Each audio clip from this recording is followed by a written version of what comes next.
নমস্কার বন্ধুরা, আমি ফাল্গুনী মুখোপাধ্যায়। আর তোমরা দেখছো আমাদের channel edu help Durgapur. Edu help দুর্গাপুরের পক্ষ থেকে আজকে তোমাদের এই ভিডিও সেশনে অনেক অনেক স্বাগত। আজকে এই ভিডিওতে আমরা যে বিষয় নিয়ে চর্চা করব সেটি হচ্ছে West Bengal joint entrance examination 2026। West Bengal joint entrance examination 2026 এ এই বছরে টোটাল অ্যাপ্লিকেন্ট ছিল 1,20,856। আমরা অ্যাপিয়ারিং ক্যান্ডিডেটের সংখ্যাটা এই মুহূর্তে জানতে পারিনি। টোটাল 496 সেন্টারে হচ্ছে এই এক্সাম হয়েছিল, যার মধ্যে আসামে একটি এবং ত্রিপুরাতে দুটি সেন্টার ছিল। আমরা প্রতি বছরে যে স্ট্যাটিস্টিক্স দেখি সেই অনুযায়ী যদি দেখা যায় তাহলে এবছরে পরীক্ষার্থী বা অ্যাপ্লিকেন্টের সংখ্যা একটু বেশি, সেই অনুযায়ী হচ্ছে র্যাঙ্কিং হবে। 2025-এ আমরা দেখেছিলাম যে এক্সাম হয়ে যাওয়ার পরে 22 অগস্ট হচ্ছে রেজাল্ট আউট হয়ে গিয়েছিল।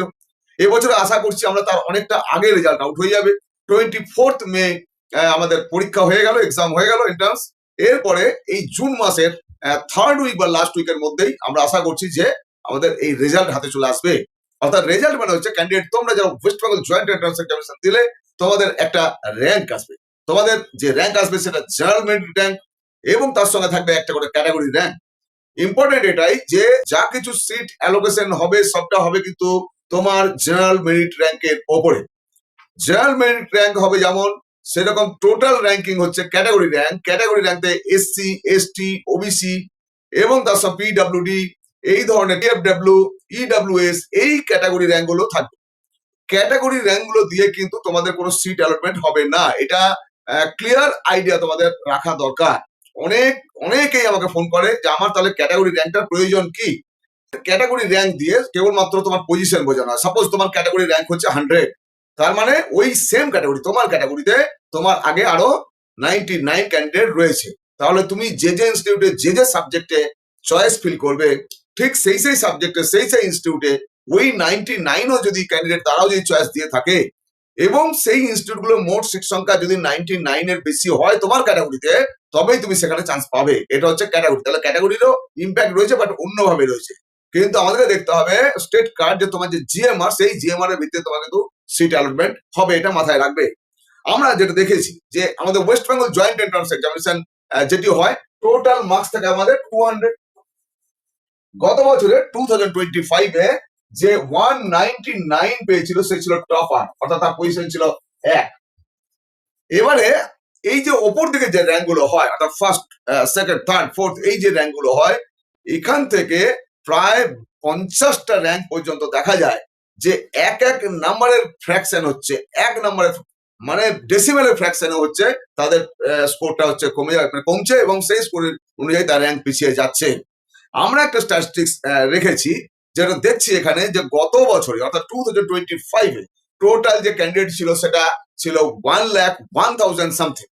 এখন এবছর দেখা যাচ্ছে 1,20,000। তা আমরা দেখে নিলাম এটা অ্যাপ্লিকেন্ট, তো সেখানে যদি 1-2 হাজার কম হয় তাও হচ্ছে 15-18 হাজার হচ্ছে ক্যান্ডিডেট হবে। 1,50,000 এরকম ক্যান্ডিডেট যদি অ্যাপিয়ারিং হয়ে যায়, সেই ক্ষেত্রে হচ্ছে এই বছরে তোমাদের যেটা দেখা যাবে যে এই যে নাম্বারের ভ্যারিয়েশনে যে র্যাঙ্কিং, তার একটা স্ট্যাটিস্টিক্স রাখা হয়েছে। লাস্ট ইয়ারে কিছু স্ট্যাটিস্টিক্স ছিল, যদিও সেগুলো সেই তথ্যগুলো সবকিছু ঠিক করে যায় না, বাট 2024-এ কিন্তু আমাদেরকে 1,12,000-এর মতো ক্যান্ডিডেট ছিল। সুতরাং আমরা সেই বছরটাকে কিন্তু ধরেই আগাবো, অর্থাৎ আমাদের 2024টা আমাদের জন্য খুব উল্লেখযোগ্য। আমি গত বছরে যে স্ট্যাটিস্টিক্স পেয়েছি এ পর্যন্ত সেটা আমি একটু রাখছি। প্রথমত বলা হয়েছে যে 190 প্লাস যাদের মানে স্কোর, তারা 1 to 10 এর মধ্যে র্যাঙ্ক থাকছে। সেক্ষেত্রে তোমরা যাদবপুরের বেস্ট যে কোর্স গুলো রয়েছে সেগুলো তোমরা চান্স পেয়ে যেতে পারো, পাবে। নেক্সট হচ্ছে যে 170 থেকে 189 বা 90 পর্যন্ত যেটা আসছে সেটা দেখা যাচ্ছে 11 থেকে 150 র্যাঙ্ক।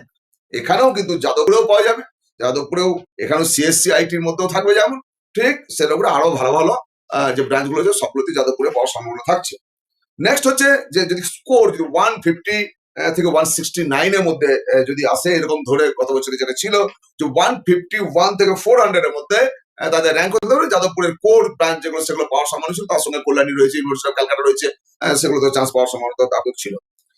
125 থেকে 149 পর্যন্ত যেটা ছিল সেটা বলা হয়েছিল 401 থেকে 1200 পর্যন্ত র্যাঙ্কিং হতে হবে, সেক্ষেত্রে কল্যাণী, জলপাইগুড়ি ইত্যাদি যে কলেজগুলো রয়েছে, গভর্নমেন্ট কলেজগুলো, সেগুলো চান্স পাওয়ার সম্ভাবনা ছিল। বাট এই যে গত বছরের প্রেডিকশন, এই প্রেডিকশন কিন্তু সবটা খাটেনি। গত বছরে প্রচুর হেরফের হয়েছিল, এক এক নাম্বার স্কোরের চেঞ্জের জন্য ডিফারেন্স হচ্ছে প্রচুর হয়েছিল, এটা দেখা গেছিল। আমরা 24 এর যদি একটু স্ট্যাটিস্টিক্স যদি 25 এর সঙ্গে দেখি, তাহলে 25 এর যে প্রেডিকশন ছিল তার সঙ্গে বাস্তব অর্থাৎ প্র্যাকটিক্যাল যেটা ছিল 24 এর, সেটা আমি একটু রাখছি। এখানে দেখা যাচ্ছে আমার কাছে যতটা ছিল সেখানে ওই 99 পর্যন্ত, 85 থেকে 99, সেখানে গত বছরের প্রেডিকশন ছিল 4001 থেকে 8000, বাট এটা একদমই খাটেনি। আর 25 এ যেটা 24 এ যেটা ছিল সেটা এটা 85 থেকে 99 এর মধ্যে আমরা দেখেছি প্র্যাকটিক্যাল, এবং আমার কাছে যে এক্সাম্পল রয়েছে তাদের স্কোর কার্ড রয়েছে সেই অনুযায়ী হচ্ছে 1100 থেকে 600, 600 থেকে 1100 এর মধ্যে এই র্যাঙ্ক ছিল যারা 85 থেকে 99 এর মধ্যে ছিল। নেক্সট 70 থেকে 84 এর মধ্যে একটা ছিল, সেখানে দেখা যাচ্ছে যে 25 এ যে প্রেডিকশন করা হয়েছিল 8001 থেকে 15000, এটাও মেলেনি। এবছরে কিন্তু আমরা 24 এরটা যদি ধরি, 24 এ দেখা যায় যে এই 70 থেকে 84 বা 85 এরকম যাদের স্কোর হবে তাদের কি ধরনের র্যাঙ্ক আসবে। তাদের র্যাঙ্ক আসতে পারে 2500 থেকে 1200, অর্থাৎ স্কোর বেশি। এখানে দেখতে পাচ্ছি আমরা 85 যদি হয় তাহলে তাদের 1200 মতো র্যাঙ্ক হবে। আর সেখান থেকে 70 দিকে নিচে যে চলে যায় তাহলে 2500 এর মতো হচ্ছে। আর আগে বললাম যে আমি ওই 85 বলেছিলাম যে 85 থেকে 99 যেটা, তার একটা এক্সাম্পল আমার কাছে ছিল। সেখানে আমরা দেখেছিলাম 1100, অর্থাৎ 1100 থেকে 600, অর্থাৎ 600 থেকে 1100, যা 99 মতো ছিল 24 এ, তার কিন্তু এখানে 600 এর মতো ছিল। আর 85 এর মতো যারা ছিল তারা কিন্তু 1100 এর মতো জিএমআর ছিল। নেক্সট আমরা আরেকটু দেখে নিই যে 60 থেকে 70 এর মধ্যে যারা ছিল তাদের কিরকম র্যাঙ্ক 24 এ ছিল। 25 এর প্রেডিকশন ফুললি ফেল ছিল, 15,000 থেকে 25 প্রেডিক্ট করা হয়েছিল, বাট মেলেনি। কিন্তু 24 এর যে এক্সাম্পল রয়েছে, যা স্ট্যাটিস্টিক্স রয়েছে হাতে আমাদের, সেই স্ট্যাটিস্টিক্স অনুযায়ী 60 থেকে 69 এর মধ্যে, 60 থেকে 69 এর মধ্যে যাদের স্কোর ছিল তাদের র্যাঙ্ক দাঁড়িয়েছিল 2600 থেকে 5000, অর্থাৎ 60 মতো থাকলে তাদের 5000, অ্যারাউন্ড 5000 ছিল। আর 69 মানে 70 কাছাকাছি থাকলে তাদের এই 2600 বা 2500 মতো র্যাঙ্ক 25 এ ছিল, 24 এ ছিল। নেক্সট দেখছি আমরা যারা 50 থেকে 59 বা 59 থেকে, আমি যদি বলি 59 থেকে 50, সেই ক্ষেত্রে এদের স্কোরের কিরকম স্ট্যাটিস্টিক্স ছিল 24 এ। এখানে 25 এর প্রেডিকশন ছিল 25,000 থেকে 50,000, সেখানে বলা হয়েছিল যে মপ আপ রাউন্ডে গিয়ে সিট পাবে, বাট এটা মেলেনি গত বছরে। 24 এ কিন্তু আমাদের পুরো প্রেডিকশন এবং আমরা দেখেছিলাম আমাদের স্ট্যাটিস্টিক্স যা ছিল একদম প্রায় হুবহু মিলে গেছিল, একটু 19-20 তো হবেই। সেখানে দেখা গেছিল যে এদের র্যাঙ্ক ছিল যাদের 59 আর 50, এদের র্যাঙ্ক ছিল 5,000 থেকে 10,000 এর মধ্যে, 5,000 থেকে 10,000 এর মধ্যে র্যাঙ্ক ছিল, যারা 50 থেকে 60 এর মধ্যে নাম্বার রাখতে পেরেছিল। সুতরাং এই ধরনের এবছরে হবে, এবং 24 এর কাট অফটা আমাদের খুব বেশি কাজে লাগবে। আমি 24 এর কি ধরনের ছিল সেই বিভিন্ন ইনস্টিটিউট গুলো তাদের যে কাট অফ সেগুলো নিয়ে ভিডিও নিয়ে আসবো, তোমরা অবশ্যই দেখতে থাকবে। তুমি যদি আমার চ্যানেল প্রথম দেখছো তাহলে অবশ্যই করে চ্যানেলটা সাবস্ক্রাইব করে রাখো, বেল আইকনে ক্লিক করে নোটিফিকেশন ফর অল করে রাখো।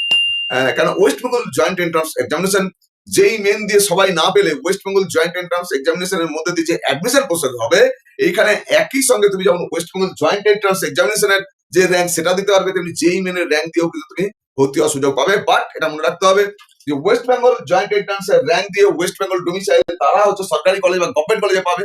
অন্যদিকে আদার ডোমিসাইল, আদার স্টেটের অর্থাৎ বিহার, ঝাড়খণ্ড, ইউপি, ওড়িশা বা যেগুলো আসবে তারা পাবে, তারা যাদবপুরে তাদের জন্য 10% सीट, बिहार से, झारखंड से, उड़ीसा और अदर स्टेट, मतलब वेस्ट बंगाल का डोमिसाइल नहीं है, ऐसा स्टूडेंट के लिए जादवपुर में 10% सीट रिजर्व रहेगा।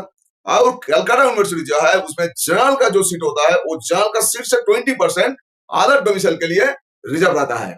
तो ये जानकारी दे दिया है। बांग्ला चैनल चले से जो अपना जरा आप अगर बाहर से है तो थोड़ा बहुत मुश्किल होगा कि समझ में, फिर भी झारखंड में होने से तो आपको थोड़ा पता चल जाएगा बांग्ला कैसे बोलना जाता है, इसीलिए थोड़ा बहुत कोशिश कर रहा है कि ये स्टैटिस्टिक देने के लिए यही बता दिया है। ये जो कार्ड ऑफ बताया, कार्ड ऑफ का हिसाब से कितना रैंक आ सकता है, कहाँ मिल सकता है, तो ये 5 से 10,000 जब हो जाएगा तो इसमें से बाहर के लिए मतलब वेस्ट बंगाल का डोमिसाइल जो नहीं है उनके लिए भी बढ़िया से बढ़िया कलकत्ता में बढ़िया से बढ़िया कॉलेज मिल सकता है 5 से 10 हजार अगर हो जाएगा तो। और इसका 50 से 50 60 तक अगर स्कोर हो जाएगा तो ऐसा रैंक आ सकता है। और इस रैंक का हिसाब से आपको प्राइवेट कलेज बढ़िया प्राइवेट कलेज मिल जाए। প্রত্যেকটা কলেজের এই কাট অফ নিয়ে যখন আসপত্রের উপর যত্ন করে দেখতে থাকবে যে কোন কোন সাবজেক্টটাতে কত নাম্বার পর্যন্ত গিয়েছিল। West Bengal joint entrance examination মূলত এখন দুটো রাউন্ড হয়, মেন রাউন্ড দুটো হয়। অনেকে বলে স্যার মপ আপ রাউন্ডও তো হবে, আমি মপ আপ রাউন্ড পর্যন্ত দেখে ছাড়বো। এই বিষয়গুলো নিয়ে আমি আরো ডিটেলে নিয়ে আসবো যে অনলি দুটো রাউন্ড মেন রাউন্ড, অর্থাৎ first round and second round. First রাউন্ডে তোমার একটা কলেজ কলেজ অ্যালটমেন্ট হবে। এই কলেজ অ্যালটমেন্টটা তোমার কেমন হলে তুমি কি করবে, কিভাবে আপগ্রেডেশন দিতে হয়, কি করতে হয় এই বিষয়ে, এবং চয়েস ফিল তোমার যে র্যাঙ্ক সেই র্যাঙ্কের হিসাবে তুমি চয়েস ফিল তুমি একটা সাবজেক্ট চয়েস করবে এবং সেই সাবজেক্টের ভিত্তিতে তোমাকে কলেজগুলো চয়েস দিতে হবে।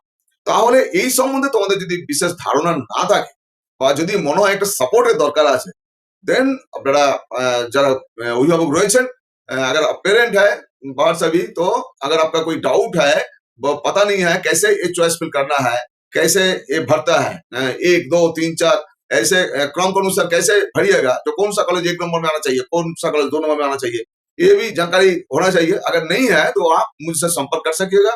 मेरा जो फोन नंबर है उसमें व्हाट्सएप नंबर है, व्हाट्सएप नंबर और कॉल नंबर बोथ है, पहले व्हाट्सएप कर दीजिएगा फिर हम आपसे ফোন करके বাতচিত করে लेंगे। তো এই সাপোর্ট দেওয়ার জন্য কাউন্সিলিং এর মেথড সাপোর্ট দেওয়া সরাসরি কাজ করা হবে। যারা আমাদের কাছ থেকে ড্রাফট নিতে চাইবে তাদের জন্য একটা ফিস লাগবে, আর যদি কোনো পরামর্শ থাকে, যদি কোনো জিজ্ঞাসা থাকে তার জন্য কোনো ফিস থাকবে না। সুতরাং এডু হেল্প দুর্গাপুর এই চ্যানেল যারা আজকে প্রথম দেখছেন তারা অবশ্যই চ্যানেলটা সাবস্ক্রাইব করে রাখুন, বেল আইকনে ক্লিক করে নোটিফিকেশন ফর অল করে রাখুন, কারণ এটা প্রচুর প্রচুর কাজে দেবে। অ্যাডমিশন পর্যন্ত বুঝতে পারবেন, বিভিন্ন ধরনের ডাউট ক্লিয়ার হয়ে যাবে। ডাউট কোথাও হলেই এডু হেল্প দুর্গাপুরে ফোন করুন। আমার হোয়াটসঅ্যাপ নাম্বার এবং কল নাম্বার 9474187519। আশা করছি আজকে এই ছোট্ট ভিডিওটা তোমাদের জন্য কিছু ইম্পর্টেন্ট হবে। তোমাদের যদি ভালো লাগে সঙ্গে থাকবে, দেখতে থাকবে, কমেন্ট দেবে, থামস আপ দেবে। আর নেক্সট ভিডিও তোমার সঙ্গে আবার দেখা হবে। চলো এই পর্যন্তই, ধন্যবাদ।